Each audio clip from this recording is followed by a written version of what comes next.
हर तरह से आधुनिकता का चोला ओढ़े कर्णपुर एक महानगर है। इसके रिहायशी इलाके सिविल लाइंस में चारों तरफ इमारतों से घिरे हुए हैं। अंग्रेजों का एक कब्रिस्तान है जो गोरा कब्रिस्तान के नाम से भी जाना जाता है। इसके एक तरफ शहर का बड़ा कॉलेज और उसका हॉस्टल, एक तरफ पुलिस लाइन और जेल, एक तरफ जिले का कोर्ट भी और पीछे गंगा घाट है। कॉलेज के आसपास के क्षेत्र से भी बच्चे पढ़ने आते हैं और हॉस्टल में रहते थे।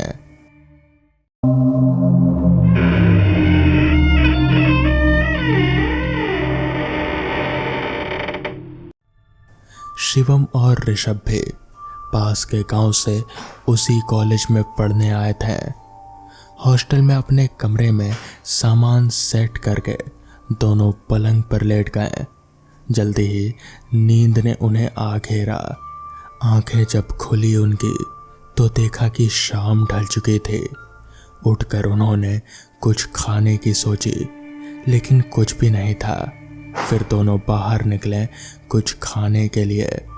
टहलते टहलते वो दोनों मार्केट पहुंच गए और एक होटल में पहले तो दोनों ने खाना खाया।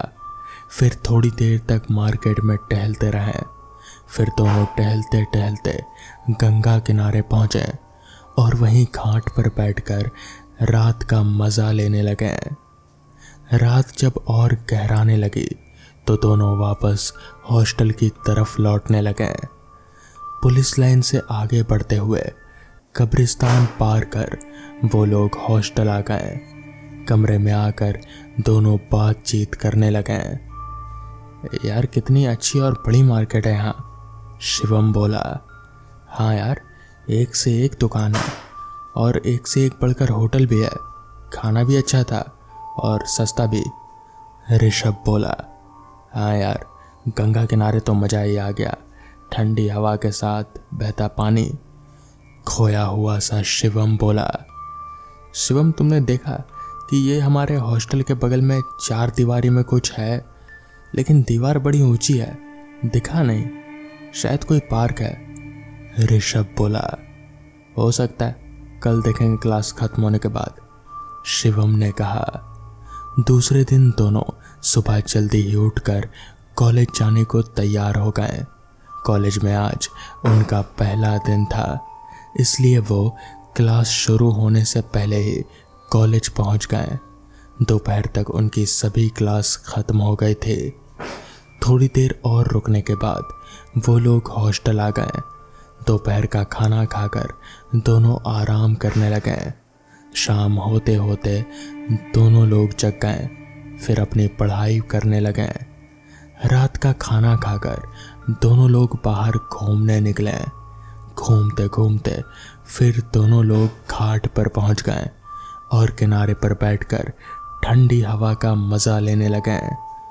वापस लौटते समय उसी 4 दीवारी के सामने रुककर देखने की कोशिश करने लगे कि आखिर ये है क्या। तभी उन दोनों ने देखा कि गली जहाँ से इसका मेन द्वार था, शायद वहाँ से कोई लंबा चौड़ा आदमी आ रहा था। यार, ये इतनी रात का पार्क में से कौन निकल रहा है, शिवम बोला। मुझे क्या पता, शायद कोई चौकीदार होगा।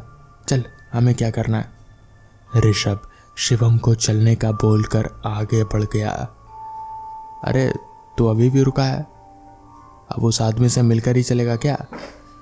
2 कदम आगे बढ़कर ऋषभ ने फिर शिवम को टोका। चल रहा हूँ यार, कहकर शिवम भी ऋषभ के साथ हो लिया। दोनों कमरे में पहुंचते ही सो गए। दूसरे दिन फिर कॉलेज और हॉस्टल में ही दिन कट गया। रात को खाना खाकर दोनों पढ़ाई करने बैठ गए।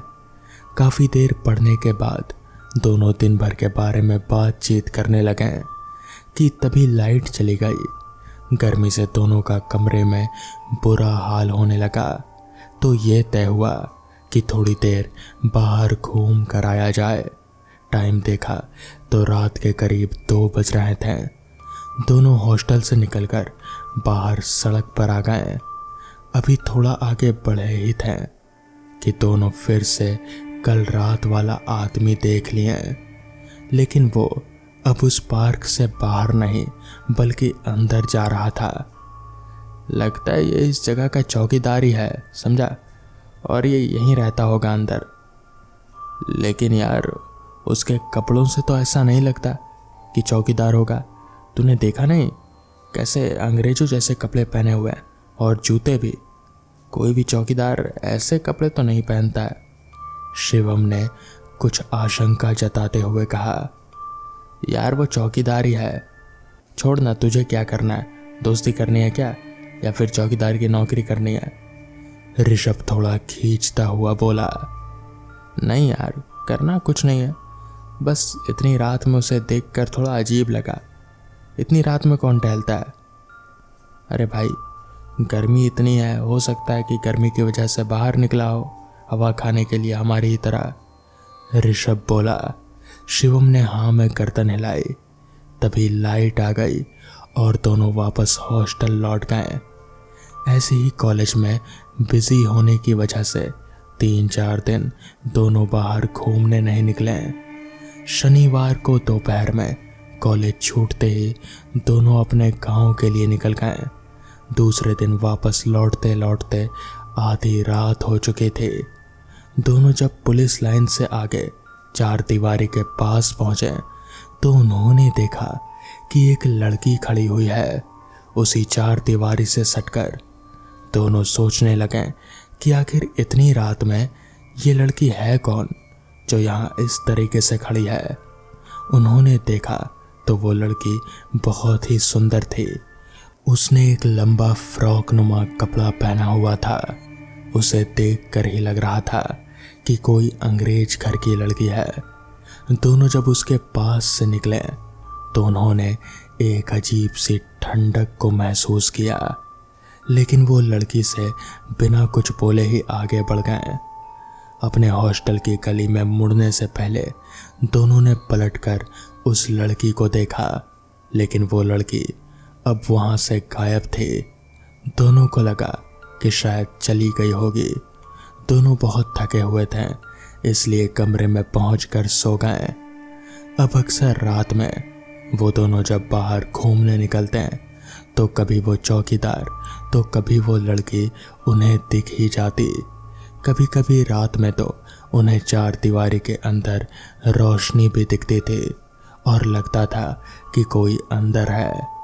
कई बार दोनों ने सोचा भी किसी दोपहर या शाम को अंदर जाकर देखेंगे कि आखिर वो है क्या और कौन रहता है, लेकिन कॉलेज और पढ़ाई की थकान की वजह से उन्हें सही से मौका ही नहीं मिलता।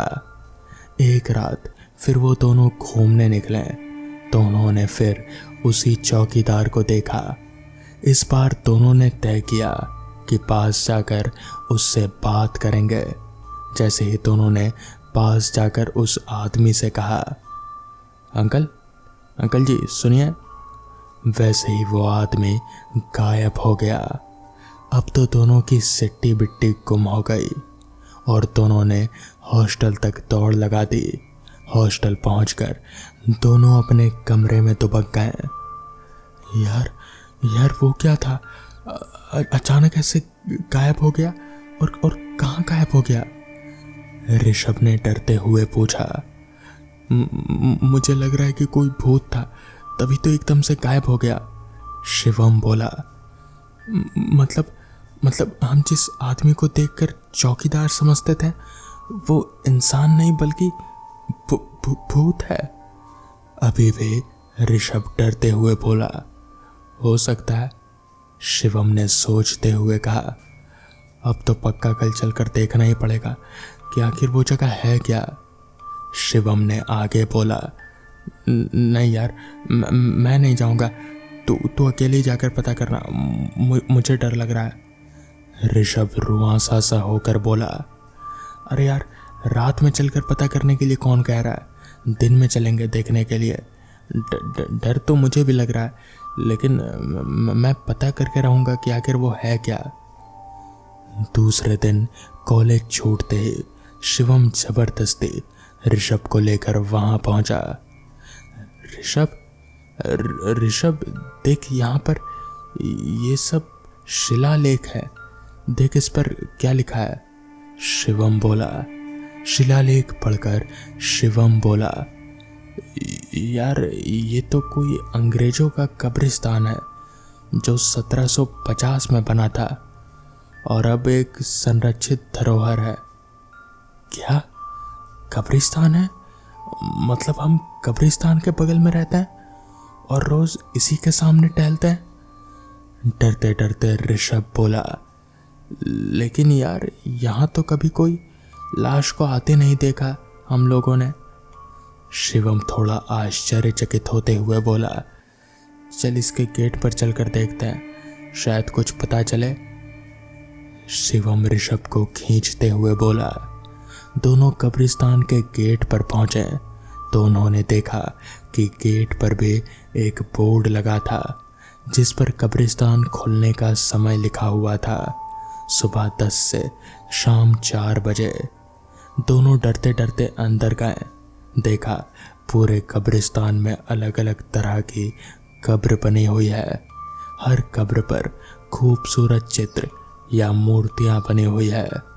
पूरे कब्रिस्तान में एक खामोशी सी थी और उन दोनों के अलावा वहां और कोई नहीं था, लेकिन ऐसा लग रहा था कि वहां बहुत से लोग हैं। डर के मारे दोनों वापस बाहर निकलने लगे तो एक कब्र के पास एक बुजुर्ग को देखा। शिवम ने पास जाकर उस बुजुर्ग से कब्रिस्तान के बारे में पूछा, बाबा ये कब्रिस्तान में किसी को दफनाते नहीं है क्या? नहीं बेटा, इस कब्रिस्तान में सिर्फ अंग्रेजों की ही कब्र है और सरकार की मनाही की वजह से किसी भारतीय को इसमें नहीं दफनाया जाता। आज़ादी के 1 साल बाद से लेकर आज तक कोई भी नहीं दफनाया गया। वैसे भी 800 कब्र के बाद अब यहाँ जगह भी कहाँ है किसी को दफनाने की। इसी वजह से इसे सरकार ने अपनी धरोहर के रूप में शामिल कर लिया है और जो भी टूरिस्ट आते हैं उनके लिए ये खुला रहता है। उस बुजुर्ग ने बताया, बाबा क्या यहाँ भूत प्रेत भी रहते हैं? हमने रात में कई बार सूट बूट पहने एक आदमी को देखा जो अंग्रेज सा दिखता है और कई बार तो एक अंग्रेज लड़की को भी देखा है इसी 4 दीवारी के आसपास। कई बार इस कब्रिस्तान के अंदर से रोशनी भी आते देखा है, लगता है जैसे कोई अंदर रहता है।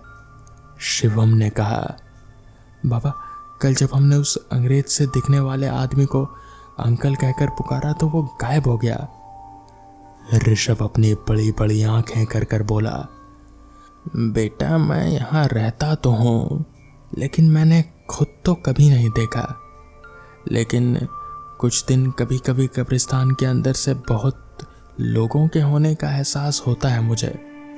यहाँ आसपास के रहने वाले लोगों ने कई बार कब्रिस्तान के अंदर आत्माओं को देखने की बात कही है और बताया है कि रात में एक अंग्रेज लड़की बस यहीं कब्रिस्तान के आसपास ही दिखती है और अक्सर रात के 2 बजे के आसपास वो अंग्रेज दिखती है और उसे टोके जाने पर जैसे गायब हो जाती है। वो आदमी भी ऐसा ही करता है, लेकिन किसी का कभी कोई वो लोग नुकसान नहीं करते हैं। वो एक अंग्रेज गवर्नर की आत्मा है जिसको आज़ादी के संग्राम में क्रांतिकारियों ने मार डाला था। उस बुजुर्ग ने बताया, ऐसा कैसे हो सकता है बाबा कि आपने कभी उस अंग्रेज लड़की और उस अंग्रेज आदमी को नहीं देखा? शिवम आश्चर्य से बोला, जबकि आप तो यहीं रहते हैं। वो इसलिए बेटा कि मैं बस दिन भर में ही यहीं रहता हूँ और रात को यहाँ सो जाता हूँ। कहते हुए उस बुजुर्ग ने बगल वाली कब्र की तरफ इशारा किया और उन दोनों ने जब कब्र को देखा तो दोनों डरकर बुजुर्ग की तरफ मुड़े, लेकिन वहाँ वो अब था ही नहीं।